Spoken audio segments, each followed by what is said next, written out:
concept behind Dark Roast Watercolors is that I paint using coffee. I've always enjoyed sepia tones, but about 10 years ago I went through a process of really wanting to learn how I could actually use coffee to actually paint with. I take the coffee that I happen to be drinking, that coffee actually makes the lighter tones on the painting.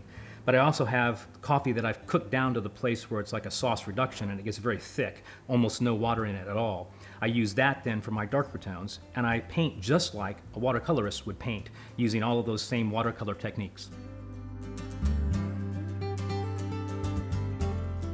When I started painting with coffee, I actually enjoyed the warm brown tones so much, having always liked sepia tone photographs. It was just something that I ended up doing all the time and really not painting with color any longer.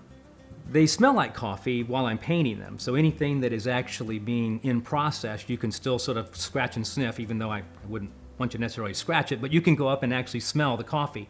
Once they're finished, I actually go through a process and seal them so they're archivally bound and ready for longevity.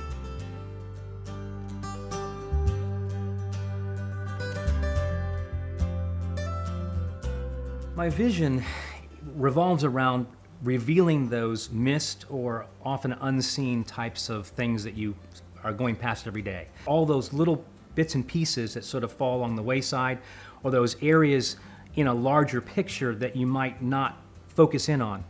Those pieces are all part of the overall experience, but sometimes you just overlook them. It's the smaller details that you know are there, but you don't focus in on. The process of painting with coffee started with my father-in-law not wanting to waste the coffee we didn't drink. And so now what I've done is I've said, how can I take that and really make it all about what it is that I'm doing?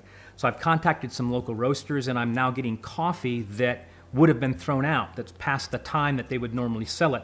So it's basically wasted coffee, and I've now taken that, I'm taking that wasted coffee, brewing that, making paint, painting something of value that's beautiful that then sells, and I'm going to take 10% of those sales and now put that back into the coffee community, directly into the coffee community through an organization that I found in New York City that gives me the ability to now have sustainability. So I'm taking wasted coffee, painting something of value, taking portions of that profit and putting it right back into the coffee growers community themselves.